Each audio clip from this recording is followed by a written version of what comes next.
On the back of your car, yeah, it's right over there. No, I'm in another one. You wait to price it. Oh, yeah. It's a joy to meet you. I mean, I've been waiting for Alabama 3 to come to this country for so many years. And all of a sudden I see her picture on Facebook with you, and I'm all, this is an impossibility. How did I miss this? Yes. I try and only have Alabama 3 because I don't like the A3, but this is one of my favorite albums. Yeah. And it's the only one. Getting it vinyl is an impossibility. Yeah, we're happy. And I found this in this, there's a house music store in Huntington Beach. And no one I know has ever bought anything in our punk realm. And I went in and I found this. And like my old man was just like going, you found a record in there? So, but yes, and this was a gift to me yesterday. And I was just like, oh, you're Stardust? like I said, another person that sells vinyl, and he's all like, he's just like, Trace, you're the only person I know that likes this. And I'm all, Taking me back to my youth. oh, When I was a narcotic Marxist. that's amazing stuff. That's great. Amazing stuff. Got in trouble for that. Oh, I can Well, she imagine. took the change. I can the barrel of imagine. a gun. He said, you can't have that as a signal. I said, he can. They would play the stick. Unfortunately, this country has their head up their ass. They don't You know, know. we've had 15 years of like, I was telling him nothing last night. I'm going to go, I rang this bloke from Sony going, I'm sorry, Rab, but Ricky Martin has just sold 1.6 million records in a day. Your band has sold 300 copies in a month. We cannot categorise you. No, He's and going, where do you expect us to put you, Robbie? You rock, you dance. It is impossible for us to market you. It is. So well, why don't you turn your possibility into a possibility? He said we can't market country, western and techno. You've got to be one or the other. Amoeba I said I want to be a rock. fucking mongrel. I want to be a mongrel. I like that, Sean. Yeah. I'm going for that, Sean. Yeah. Mongrel? That's Mongrels, it. innit? Yeah. Strong dogs, man. Yeah. No, Fucking pedigree shit. Amoeba, which is the biggest record store, doesn't carry anything of yours, but they do put you in I know, I rock. had a look in there But they last tell time. me, they go, oh no, they cost too much money for us to bring you out here, you know, to get it. And I searched, I like used vinyl, and I can never find it. I mean, those two pieces are I did. my gold, being able to find it. Here you are. This is the And- honorary Sharpie, so he can sign your records. Just What's your name again? Tracy, Tina. Tracy.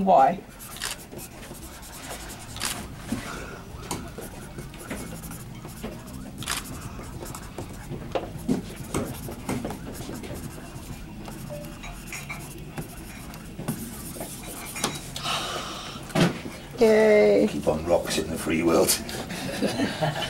And this guitar kills fascists. Yeah.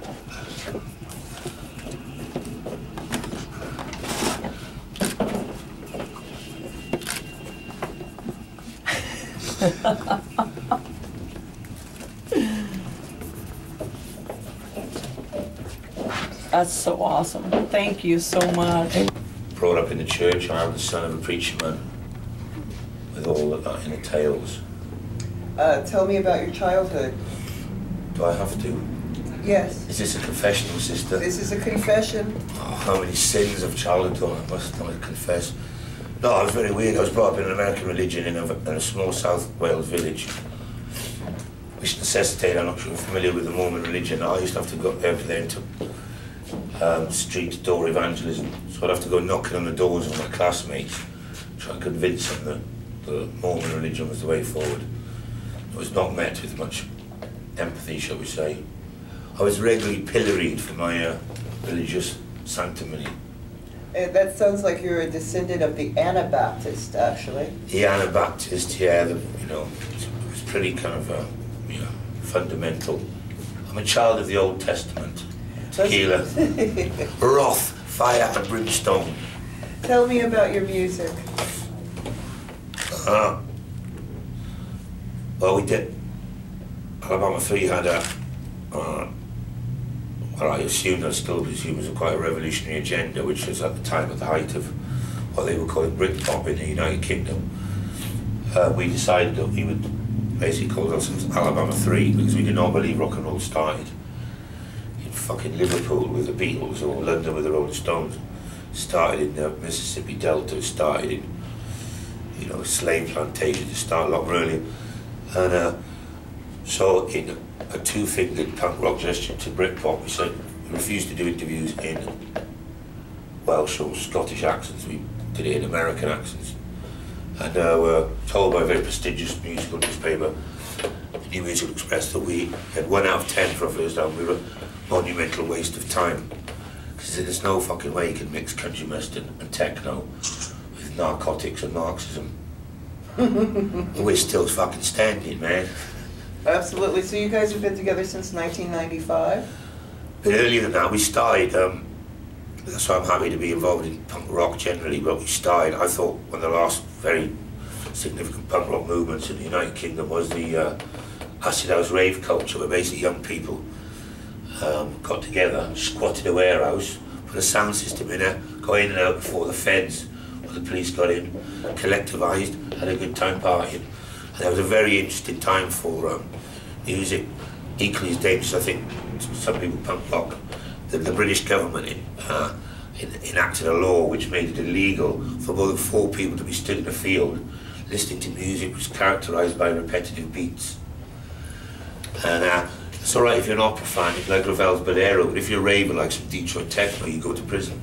So it's a very weird kind of time, but very much informed a lot of kind of like, you had crews like the Spiral Tribe, the Traveller, the Peace Convoy which came out of it, who were all punk rockers, you know, original punks of the 70s. So it was yeah, we come out of that kind of acid house anti-establishment culture, which, like I say, is a bastard offspring of the, you know, Sid and Nancy. So what brings you to LA this time? I'm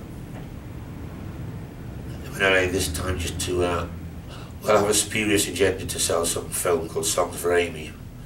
But that was just a cover. I just wanted to get down and network with the underground. Because Alabama 3 want to know, are you underground, overground, are you a womble, are you fucking free? So undercover of the film fucking celebration in the Hollywood Hills, I got down with the underground. Been hanging out with you, Taquila, I think. We've been on for 5 months.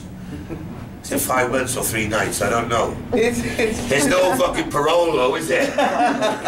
Where's my probation officer? Where's my welfare payments? So you played the Blessed Sacrament Catholic Church Carnival. We started, yeah, I'd never met Taquila before, and I'm a son of a preacher man, and I got here with jet lag and a variety of states of horror. After a long flight, no sleep for 3 days, and the first thing I did was play in a fucking Catholic church, which I thought was quite significant. And I had a rosary, and Jesus on my rosary just fell off just as I walked through the gates of the church. Just kind of flipped me out a bit. I'm still here. My Jesus has been placed by a bullet. So you were sitting at the front of the church and didn't know there was a party in the back. It was like a mullet. Yeah, well, we were told to the gigs at the church, yeah, and everyone just, yeah, we thought, yeah, I had some stupid idea that the punk rock museum was in the vestry of the chapel or something. It'd be some small affair. Of course, you go around the corner, it's a massive fucking festival, everything going on. No, it was brilliant. But we were very happy to be involved in it. I think it's very important as musicians and as artists to be ready for revolutionary activity at any moment. Like I discussed with Taquila, you know, car crashes are good, impact is good, you just fucking get it, hit it quick, get out quick, don't hang around for the fucking ambulance. That's what punk rock's about for me. Exactly, in and out. Yeah. So tell us about your next record. So we're releasing it, we're giving it away for nothing, because we're very happy to, I mean, one thing, I mean, Hollywood, it's quite enjoyable watching the film industry and the depth of squirming, and as much as the record industry is, because it, you know, technology has, shall we say, emptied some of the wallets of the fat cats who have enjoyed monopolies for years. And you know, our new record was called The World of Militant Being Liberating Executioners. And it's basically, you know, there's a program in the United Kingdom called Wombles, and it was these furry animals which the track went, are you underground, are you overground, are you Womble or free? And it says, making a use of the things that you find, the things that the everyday folk leave behind, which you can interpret as a recycling kind of issue, or you can interpret as a, what you do in punk rock, which we discussed, you recycle punk rock for a new genre. And I think young kids these days and young people generally are into recycling, not just for ecological purposes, but for revolutionary purposes. No longer are we constrained by what is a definition of punk or hippie, or young kids will mash everything together. And that's where the new punk rock kind of energy comes from. And I like to think we're on that kind of angle. Hence we sit here very, very happy to be at the Punk Museum. So are you underground or are you overground? Well, sometimes I gotta pretend I'm overground just so I can burrow back underground. No, I think, well, I think underground, some would say, is just an excuse for not being in the hit parade. So I'd like to think I never, as Bob Dylan said, to live outside the law you must be honest. And I think we maintain a certain level of honesty, which is probably why we haven't sold many records. But hey, that's what punk rock's about, isn't it? Who sells fucking records these days anyway? So what is your message to the masses? Message to the masses: get off your asses, skip those classes, wear cool sunglasses. All of a sudden you might just find a full moon shines bright on your fucking punk rock revolutionary future. And that was a freestyle straight from Brixton Town, y'all. All right, well, thank you very much for being here at the Punk Rock Museum. And glad we could get an interview with you. The Alabama 3, ladies and gentlemen. Check out to the punk rockers of World Unite. Yeah.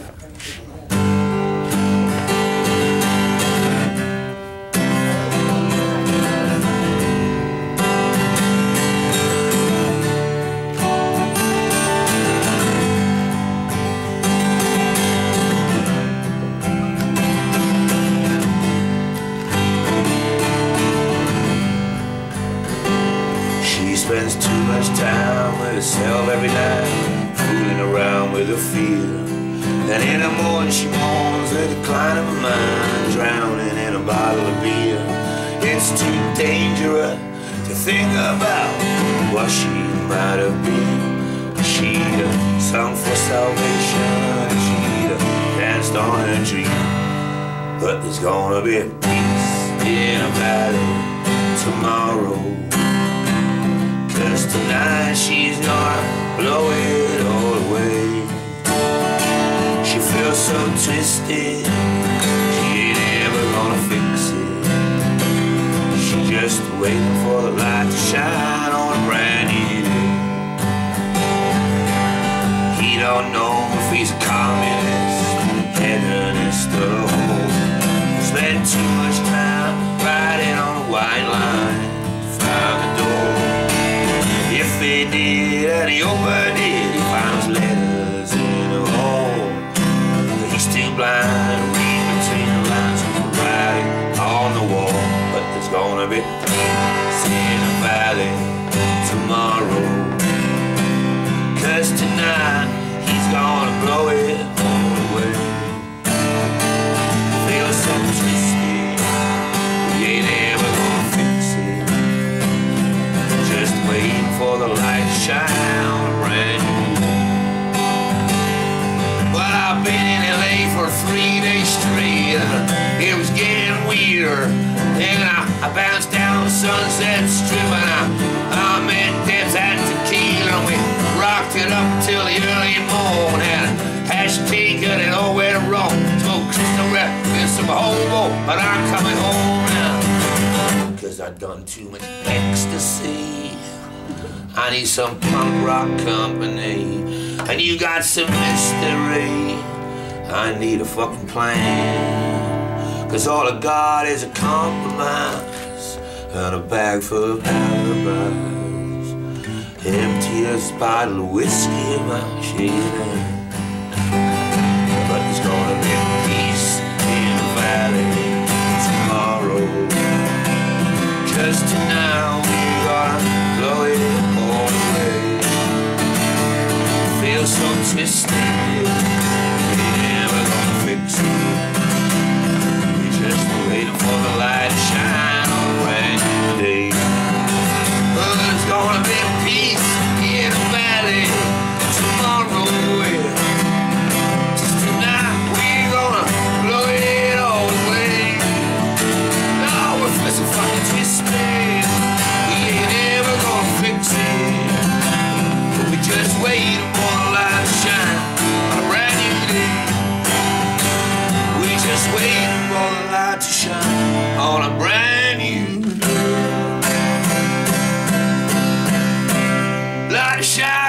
bloody punk rock fucking day. Fuck the lot of you.